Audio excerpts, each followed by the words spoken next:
September 29, 2012, nationally, 488,395 pounds of pills like this were taken off the streets, out of houses. People were able to dispose of them properly.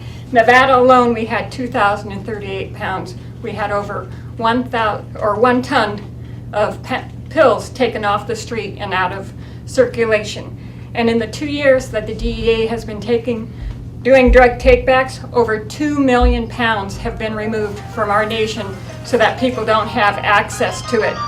Another thing that we are working on with the Sheriff's Department, with the coalition, is the reason that we have so many pills to be disposed of is painkillers alone. And this study came from, or this data came from our State Board of Pharmacy in Pahrump from January 1st to October 31st of 2012, we had 5,317,258 doses of opioid pain relievers written.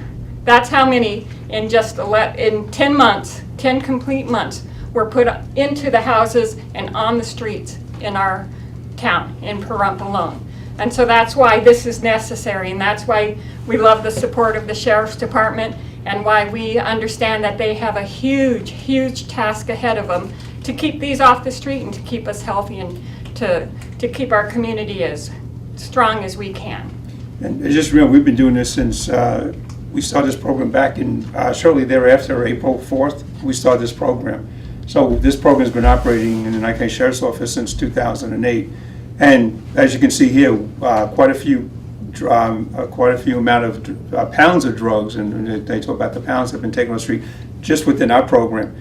And the amount of the statistics that were just quoted is for two days. They do that a year, not necessarily the 363 days that drugs are accumulating. Drugs are being pushed out in the street in various ways, either being placed in the garbage cans, placed down septic systems, or basically being taken from households where the drugs are no longer being utilized, and then putting back out in the street for illegal drug use. Right, and as the sheriff said, proper disposal is huge. If they flush it down, as he said, the half-life is tremendous. They don't break down. No water treatment system in the nation takes opioids or any other type of prescription drugs out of the water.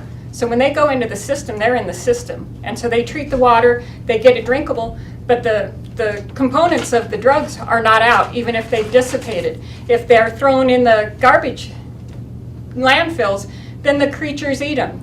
The birds eat them, something eats the birds, they have droppings, we eat what eats the droppings, so eventually it gets back to us because the half-life, they just don't break down as easily as we would hope. And so that's why proper disposal is huge.